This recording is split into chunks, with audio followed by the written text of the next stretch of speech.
Okay, let's unpack this. Today, we're taking a deep dive into an institution so central to one of the world's oldest and most enduring religious traditions, yet it's surprisingly full of riddles Hmm. and profound complexities. Hmm. We're talking about Shabbat. Now, for many, the immediate thought is simply a day of rest, right? A peaceful pause in the week, time for family, reflection. Sure, that's the common understanding. But what if I told you there are unexpected layers of history, cultural fusion, and incredibly intricate legal reasoning hidden beneath that seemingly straightforward idea? Exactly. In Judaism, there truly isn't a more important institution than Shabbat, and its unique structure and pervasive influence are genuinely unlike anything comparable in other faith traditions. It's unique, pivotal, and far more than just a day off. Indeed. While Shabbat is widely known, it is, as you aptly put it, extraordinarily complex. And that complexity, which we're going to explore today, stems from two main areas. Okay. First, the remarkable obscurity of its origins, which takes us back to ancient Near Eastern civilizations and, well, cosmic beliefs. Right. And second, the multiple and incredibly strict rules it has come to impose on its observers over millennia. Wow. Our mission for this deep dive is to shed light on precisely these two fascinating points, revealing the unexpected richness of this fundamental institution. It's quite remarkable, isn't it, that this central festival refers every single week, every 7 days, without fail. Yeah, that frequency is key. Its significance is so profound that even Yom Kippur, the Day of Atonement, the holiest day in the Jewish calendar, is referred to as Shabbat of Shabbats, or Super Shabbat, underscoring its foundational nature. Super Shabbat, I like that. And the term itself, Shomer Shabbat, literally a guardian of Shabbat, defines the observant Jew. This isn't just a label. It carries immense weight within the community. How so? Well, someone who is Shomer Shabbat is considered so reliable in their observance that they're the only ones permitted to testify in a rabbinical court, to be a valid witness in a wedding, to prepare kosher food, to pour wine for consumption, or even to work as a butcher. So it's absolutely pivotal in defining your place. Absolutely pivotal in Jewish life, fundamentally defining one's place within the community and dictating their eligibility for various religious and social roles. That's quite a profound foundation. So to truly understand something so foundational, especially its origins, we often have to move beyond simple faith narratives, right? We need to make some assumptions, explore historical hypotheses, cultural ones, and sometimes even delve into what might seem like, wow, speculative territory. Precisely. It requires looking at the context. Here's where it gets really interesting as we peel back the layers to see how diverse ancient ideas might have converged to shape Shabbat. Exactly. Let's start with the first major hypothesis, one that roots Shabbat in the very environment of early Semitic peoples, the lunar cult. Okay, the lunar cult. This theory begins with the premise that the ancient Hebrews, or at least a significant portion of their ancestors, were nomads living in the incredibly harsh, yet strangely beautiful Near Eastern desert. Right. Desert life. Very different constraints. Absolutely. For these people, the moon and the sun weren't just celestial bodies. They were powerful, active deities that directly influenced their survival. Think about their daily reality. In the searing desert heat, the sun was often perceived as a destructive, even murderous god. Makes sense. The heat can be lethal. Its relentless glare could bring dehydration, sunburn, exhaustion, making daytime travel perilous. It was a force to be avoided, a symbol of potential annihilation. Okay, so the sun is bad news. What about the moon? The moon, on the other hand, was seen as a protective, life-giving deity. Think about it. The moon brought the cool freshness of night, crucial for rest and recovery. Ah, right. Allows for movement, work. Its light made nocturnal travel possible, allowing nomads to move their flocks and seek new pastures without succumbing to the daytime heat.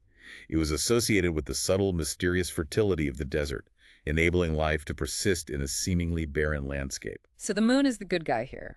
For these desert dwellers, the cult of the moon wasn't merely logical. It was an intuitive, perhaps even essential response to their environment. It quite literally made their lives possible and livable. And it's fascinating how the perceived gender of these deities shifts across cultures, even within the broader Semitic world, right? Reflecting different cultural perspectives. It truly is. The ancient Semites, much like modern Arabic-speaking cultures, were largely patriarchal. Consequently, the moon was typically seen as masculine, while the sun was feminine. Interesting. So moon god, sun goddess. Generally, yes. In Arabic, for example, Qamar, moon is masculine, and Shamsi, sun, is feminine. Hebrew, interestingly, has both. 𝗺𝗂𝗲 for moon is masculine, but 𝗻𝗂𝗲, also for moon, is feminine. Oh. What was truly captivating here, and a point of immense historical and linguistic speculation, is the connection to the Egyptian moon god, Yah. Yeah, like in 𝗦𝗵𝗃𝗃. Exactly. This name, Yah, is found as a short form of the divine name of God in the Psalms, the 𝗦𝗵𝗃, that is so central to Judaism, and in compound forms like Alleluia, which means praise Yah. You also find it embedded in many Hebrew theophoric names that incorporate a divine element like Matthew, gift of Yah, Athaliah, Yah has been exalted, and Nehemiah, comforted by Yah. So a direct linguistic link to a moon god. This strong etymological and theological link suggests a deep, ancient connection between early Hebrew religious thought and the veneration of a moon deity. It's pretty compelling. So if the moon was so revered, how does its celestial behavior, its cycles, then connect to the concept of Shabbat as a day of rest or restriction? Where does the seventh day come from in this lunar context? Well, once we grasp why these nomads would worship the moon, we can understand the specific problem posed by its changing appearance. Yeah. The moon isn't static, right? It moves. Right, waxes and wanes. It traverses the sky in a roughly 29.5-day cycle. But its course isn't straight or smooth. It's kind of wavy, appearing to speed up and slow down. And critically, every 7 days, 3 times during its cycle, it gives the impression of slowing down, almost stopping its movement. And then, 7 days later, it disappears entirely in the interlunium, the dark moon phase. Ah, so the stopping part is key. The hypothesis suggests that this slowed down or seemingly immobile 7th day deeply distressed the nomads. Their well-being, their very survival, they believed, depended on the continuous active movement of their protective god. They thought it might stop for good. They feared its cessation would become final, plunging them into permanent darkness or misfortune.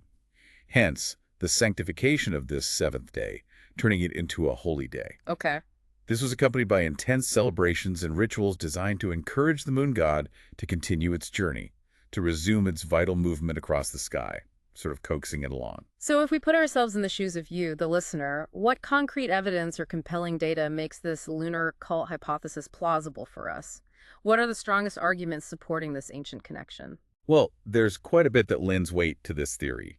First, and quite fundamentally, the Hebrews used a lunar calendar. Right, based on the moon cycles? Exactly. This was their primary way of reckoning time, much like Islam does today, and it was in continuous use right up until the Second Temple period, around the 6th century BC.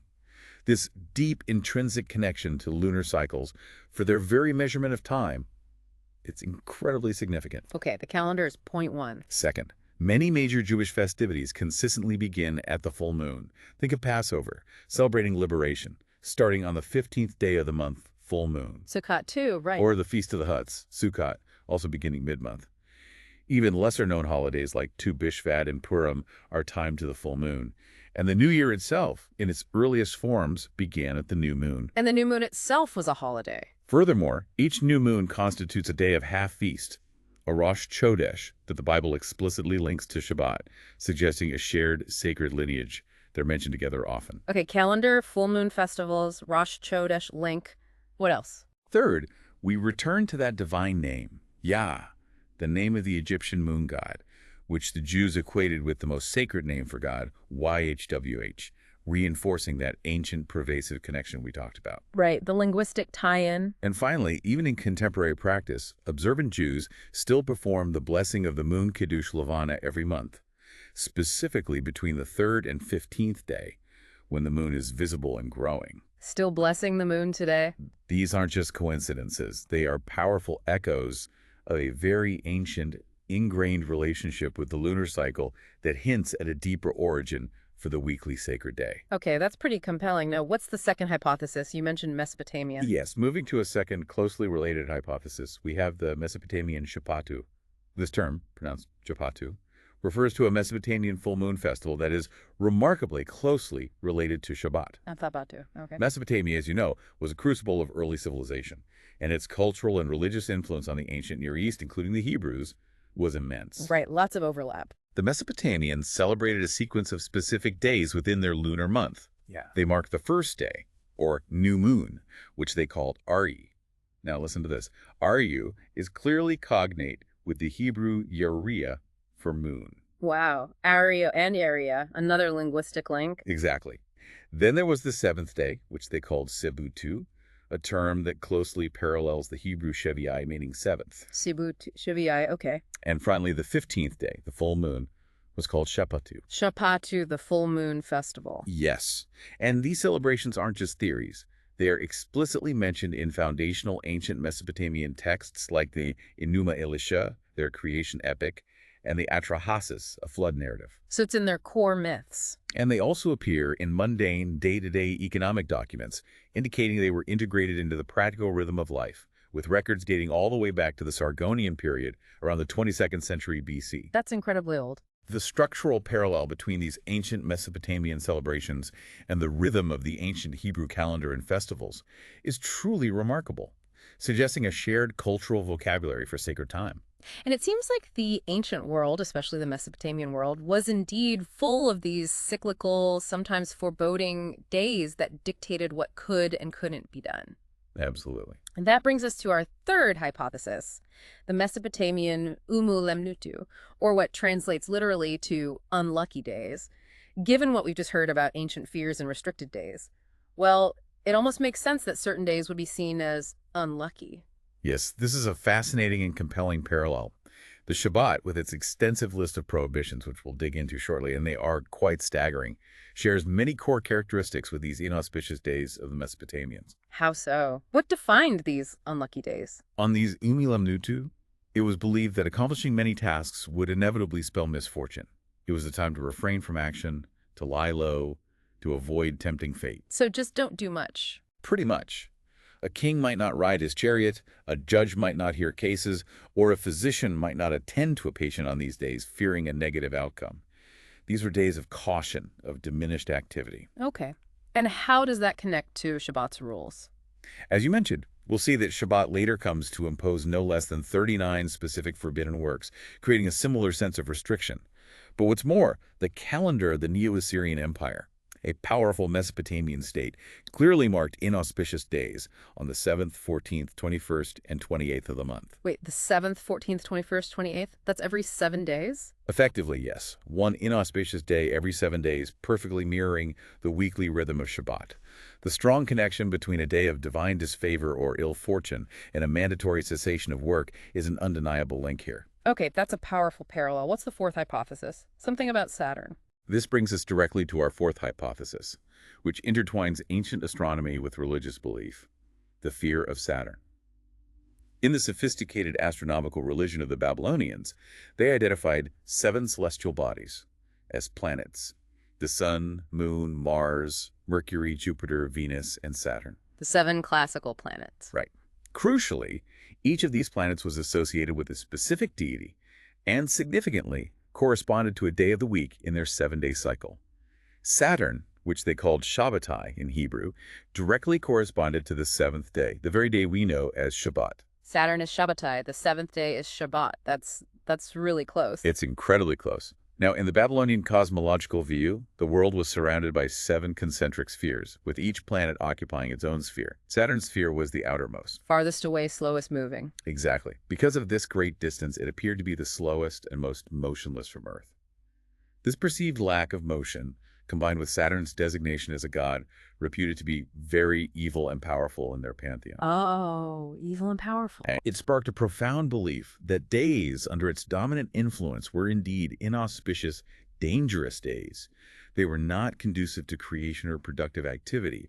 The less activity, the better, to avoid provoking this powerful, potentially malevolent force. So another reason to stop, lay low on the 7th day because of Saturn. It was a day to be still, to observe caution, and to avoid any actions that might incur the wrath or negative influence of Saturn. So what does this all mean for our understanding of Shabbat's origins? We've just explored 4 distinct hypotheses: the lunar cult, the Mesopotamian Šapattu festival, the concept of ūmū-lemnutū, or unlucky days, and the fear of Saturn. It seems like a lot of competing ideas. That's a crucial point.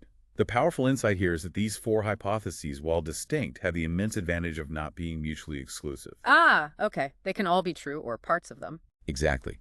There's nothing to prevent several compatible factors from contributing, converging, and ultimately constituting the biblical institution of Shabbat.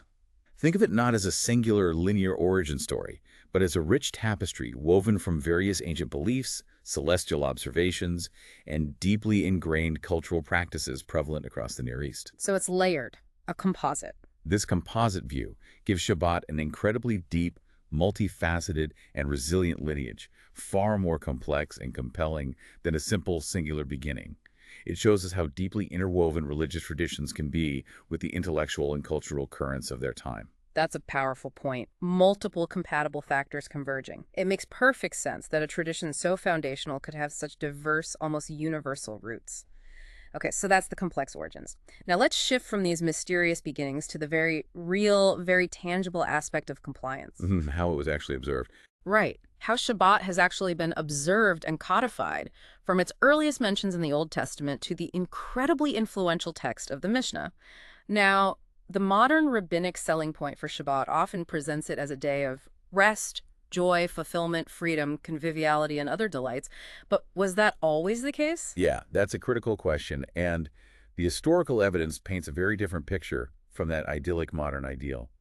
It appears the Hebrews of the Old Testament did not always see it that way. Really? And the presentation that the Mishnah gives us, which we'll explore in detail, certainly has little initial emphasis on joy, and instead, countless constraints. Okay, so less joy, more rules initially. If you look at the Old Testament, the writings of the prophets Amos, Isaiah, Jeremiah, Ezekiel clearly show that in their time, the people were often far from observant of Shabbat. They complained about it. Oh, constantly. It was a constant struggle for the religious leaders to get the populace to abide by its rules, reflecting a real tension between the ideal and the reality on the ground. Any specific example? For a concrete and vivid example, Nehemiah, a pivotal figure in rebuilding Jerusalem after the Babylonian exile, actually had to order the doors of the temple to be closed on Shabbat. Close the temple doors. Why?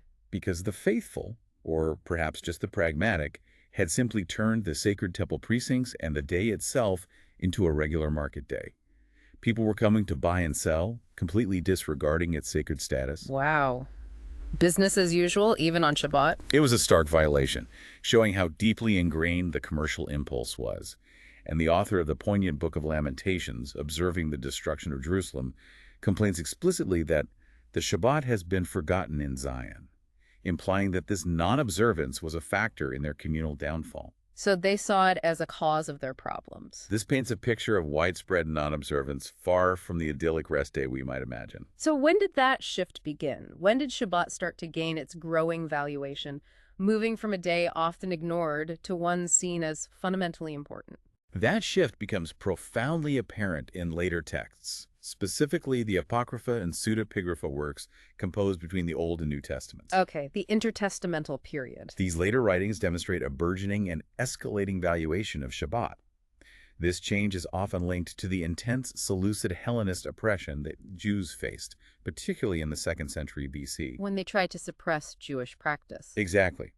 Foreign rulers sought to suppress Jewish religious practice and force assimilation into Greek culture. Many Jews at the time attributed their plight, their suffering and persecution, directly to the non-observance of Shabbat in earlier generations, seeing it as a fulfillment of the dire predictions made by the earlier prophets. We're suffering because we didn't keep Shabbat. Precisely. So there was a powerful theological and societal pressure to re-embrace and strictly observe Shabbat as a means of communal atonement, religious identity, and ultimately survival. So it became a symbol of resistance and identity. Very much so. We see this commitment enshrined in specific texts.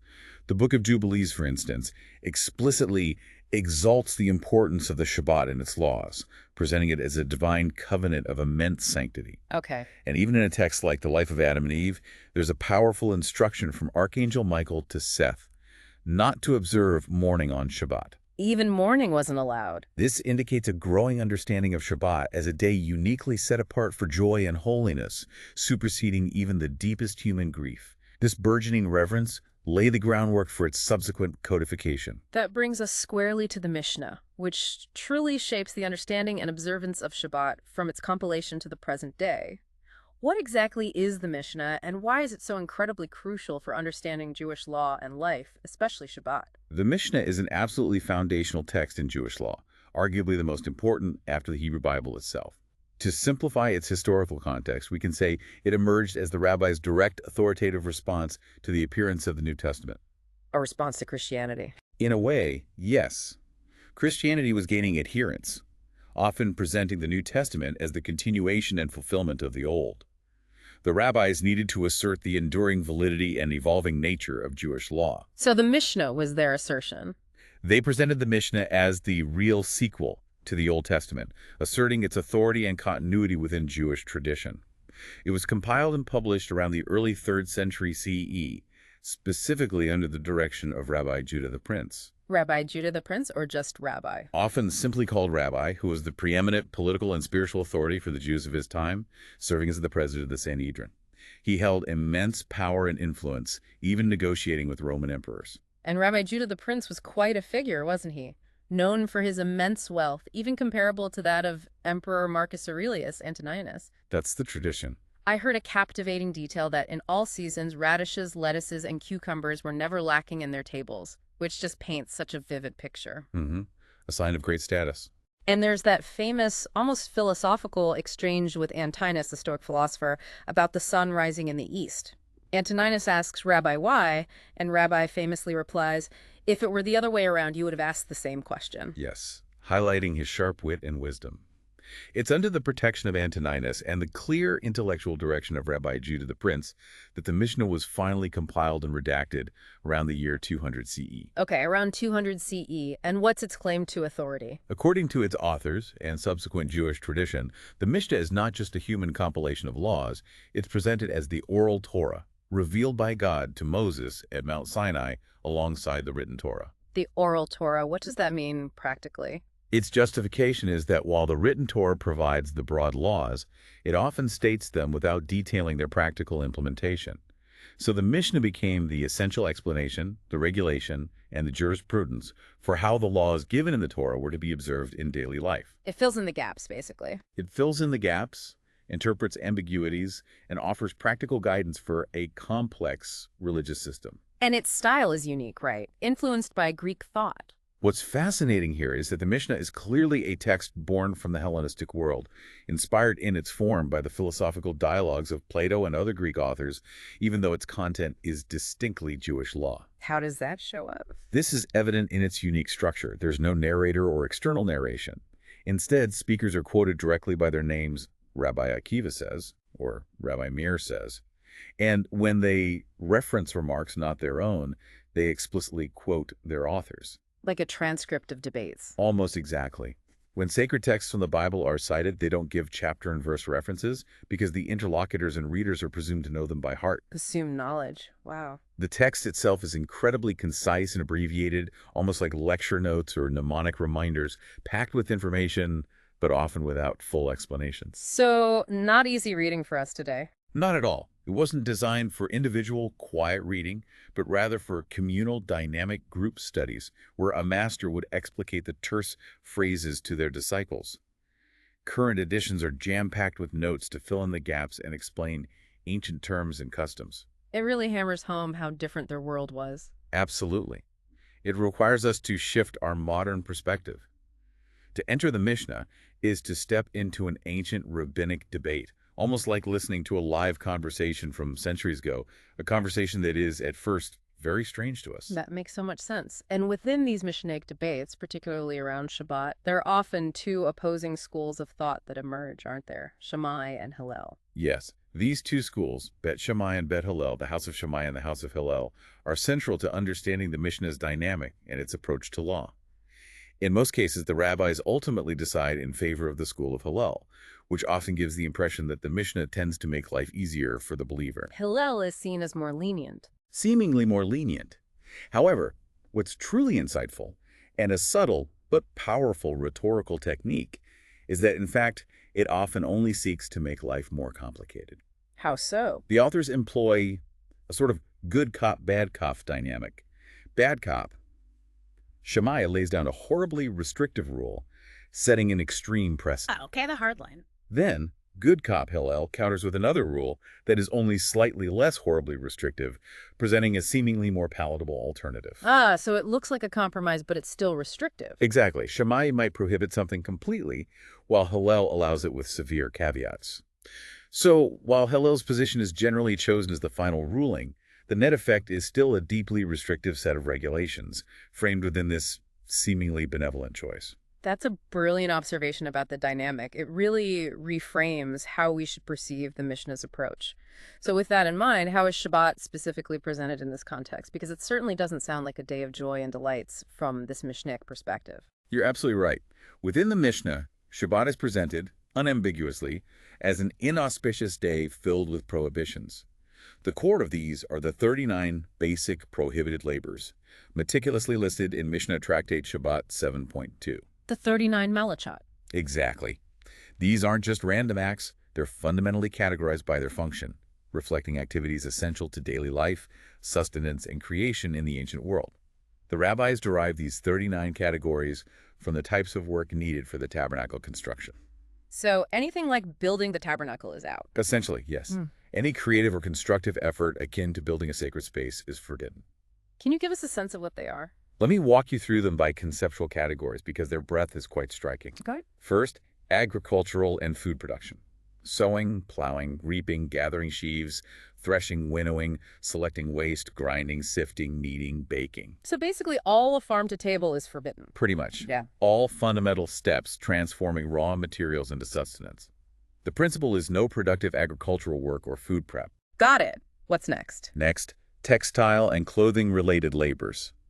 Shearing wool, whitening it, combing it, dyeing it, spinning it, stretching warp threads, constructing meshes, weaving, severing threads constructively, tying a knot, untying a knot, sewing two stitches, tearing fabric to sew. The entire process of making clothes. Effectively bans the whole process, raw fiber to finished garment. Okay. Agriculture, textiles. Yeah. What else? Then hunting and animal processing. Trapping any creature, slaughtering it, flaying it, salting the hide, tanning it, smoothing it, cutting it into measured parts. No making leather or preparing meat. Ensures no animal products are created or processed for human use. Right, more categories. Next, creative or destructive labors impacting objects or environment. Writing two letters, erasing in order to write two letters. Even erasing can be work. If it's preparatory to writing, yes. Also building a structure, dismantling it constructively, extinguishing a fire, kindling a fire. The principle is active creation or controlled destruction. Creating or destroying things makes sense. Any more? Finally, completion and movement labors. Striking a blow with a hammer to complete a vessel, that final act of creation. And crucially, carrying an object from a private domain to a public one, or vice versa. Carrying things between places is forbidden. That sounds huge. It has profound implications. And yes, to confirm, all these are primary categories of labor, and they number 40 less 1. 40 less 1. Exactly 39. And as long and exhaustive as that list sounds, it's actually not exhaustive, is it? The Mishnah adds even more. It does. While the 39 labors are rooted in the Torah and considered biblical prohibitions, the Mishnah adds many additional prohibitions, creating a vast network of restrictions. Why add more? The stated pretext is pragmatic, to reduce the risk that a Jew might accidentally violate one of the original 39 works. Because, and this is crucial, each violation of one of those biblical taboos theoretically carries the death penalty under ancient law. Death penalty. Wow. Okay, so the extra rules are like a safety buffer. Exactly. The rabbis added layers of protective injunctions, creating what's often called a fence around the Torah's laws, making it exceedingly difficult to inadvertently transgress a major prohibition. It was a strategy for strict adherence through careful control. And it's not just prohibitions, right? They added positive commandments, too. Yes, precisely. For example, the command to light candles before the start of Shabbat, traditionally at sunset on Friday. This is incumbent primarily on women. Okay, lighting candles. What's the consequence for not doing it? And the consequence, if they fail, even if it's due to mere oversight, is shocking.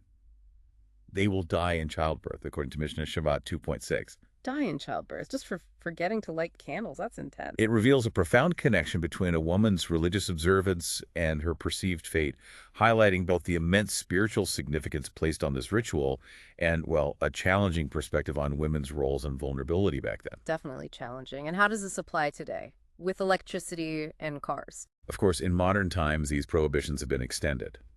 Nowadays, using electricity is generally prohibited by orthodox interpretations, as are all means of transport: cars, bikes, skateboards, even pushing a stroller in a public domain without an rough boundary. So the principle continues. The spirit of no creation, no productive acts, no unessential transformations is extended to virtually every aspect of life. So it's truly a day of anti-creation, embodying that Mesopotamian ūmū-lemnutū idea, where the aim is to avoid constructive action. Precisely. Creation, the constructive, productive act, is entirely taboo. The focus is on rest, in a very active sense, a cessation of transforming the world. Can you give an example of that distinction, constructive versus destructive? Sure. Making a fire to heat a drink that's constructive, transforming fuel into warmth, making something new is forbidden. But interestingly, making a fire to burn an idol that's a destructive act, undoing something evil, is permitted. Okay. It's about the purpose and outcome, building versus dismantling. It's about the nature of the action, whether it's building, producing, bringing something new into being, versus dismantling or undoing something negative. And to really underscore how far this concept of anti-creation and the rabbinic debates extends, there's a particularly surprising example in the Talmud about, well, deflowering on Shabbat. Ah, yes. A long debate, I believe, over whether the rupture of the hymen is permitted. It's hard to imagine something more intimate being debated as work. Yes, this is a fascinating and indeed incredibly surprising example found in Babylonian Talmud Ketuvot 5b-6b. It highlights the detailed, sometimes seemingly esoteric, nature of rabbinic legal reasoning. So what was the debate? It revolves around how to classify deflowering within the framework of Shabbat law. Rabbis who considered it a constructive act initiating something new, the consummation of marriage, prohibited it. They saw it as transformational. Okay, constructive, forbidden. However, those who considered deflowering to be a destructive act, primarily because it causes bleeding, argued it should be allowed, since destruction, if not for constructive purposes, can't be permitted. Destructive permitted. So what was the conclusion? The Talmud ultimately concludes that deflowering is permitted on Shabbat. Okay. However, and here's the surprising, multi-layered consequence typical of Mishnaic logic. Because there is bleeding, the bride immediately falls under the taboo of nida, or menstruation, and becomes forbidden to her husband for at least 11 days. So the act is allowed, but it triggers another restriction immediately. Exactly. While the initial act itself is permitted, it immediately triggers another set of strict prohibitions, revealing the intricate web of laws governing even the most personal aspects of life. This one example vividly illustrates the extraordinary complexity we've been discussing. Wow. Both in origins and observance, it's far from simple. Far from a simple day of rest, it's a profound system of sacred time and space. That truly brings home the profound complexity. Now, let's broaden our horizons. Do these ideas of lunar cycles and taboo days exist across other cultures? It feels like such a deep-seated human thing. It really does seem to echo across civilizations. Starting within Judaism itself, there's the new moon, or Rosh Chodesh. In antiquity, it was actually as important as Shabbat, maybe even more so. You're absolutely right. In ancient Israel, Rosh Chodesh was a significant festival. It involved special sacrifices, trumpets were sounded. It was a day for feasting and communal gathering, almost on par with Shabbat. So why isn't it as big today? Its significance declined over time, likely due to the shift from a purely lunar calendar to a lunisolar one that prioritized agricultural festivals, and perhaps due to the increasing rigor placed on the weekly Shabbat itself. By the time of the Mishnah, it had already descended to the rank of a half-holiday, a moed katan, some restrictions, but less than a full festival. And now? Nowadays, it's minimally observed in most Jewish communities, unless it happens to coincide with Shabbat. What's particularly interesting in contemporary Reform Judaism is that feminists are actively seeking to revalorize this holiday, precisely because of its ancient synchronicity with menstrual cycles, trying to reclaim its ancient significance and connection to women's bodies and rhythms. It's part of finding feminine spiritual meaning within the tradition. Fascinating. And beyond Judaism, you mentioned Hawaii. Yes, it's not just in the Abrahamic traditions or the Near East. There's a fascinating parallel in the Hawaiian religious system, which, remarkably, had a great resemblance to the institution of a weekly Sabbath or regular taboo days. The kapu system. Indeed. The ancient Hawaiian system of kapu, or taboo, was incredibly elaborate. During each lunar month, there were 4 distinct taboo periods, deeply integrated into their daily and religious lives. These were individually dedicated to their 4 great gods. 4 taboo periods a month? Yes. Ku's 3rd to 6th night, Hawa's 14th and 15th nights, full moon, Koloa's 24th and 25th nights, and Cain's 27th and 28th nights, each tied to a major deity. And what happened during these periods? The pious king would typically remain in the 𝗻𝗄, their sacred temple, praying and sacrificing. But restrictions weren't just for royalty. Common people observed strict rules, too. Like what? Women, for instance, weren't allowed in canoes, likely for ritual purity around fishing, and a highly significant restriction. Sexual intercourse was also prohibited, emphasizing the sacred and restrictive nature of these times, mirroring that holy day concept. It's striking how these ideas recur, and it seems a common belief across many ancient peoples was that the moon, during its invisibility phase, the dark moon, actually descended into hell or the underworld. That conception played a profound and notable role in generating superstitions regarding taboo and inauspicious days across numerous cultures, reinforcing the idea of a dangerous liminal time. Let's look at some diverse examples. Okay, I lay them on us. The 𝗺𝗲𝗯𝗶𝗯𝗃 people of Kenya observe a period of rest on the last odd days of the month, right before the new moon appears, a conscious withdrawal. Similarly, the Zulus from southern Africa demonstrably refrain from going to war on the days of the moon's invisibility, recognized as a time to avoid big undertakings. Too risky during the dark moon. The Dravidian of Hyderabad and Mysore in India also share this. They don't work the fields on the last day of the lunar month. Their superstitions are quite vivid. A child born then means someone dies. A calf born then must be sold. Wow, really specific fears. On the eve of the new moon, no cooked food. The new moon itself is dedicated to the dead, underscoring the underworld connection. Okay, India too. Where else? The Sauriya of the hills of Rajmahal consider Sunday inauspicious, no fields work visits or weddings. Crucially, they observe much the same restrictions during the moon's invisibility. They believe marriages consummated then won't be fruitful. The whole period is linked to bad luck and illness.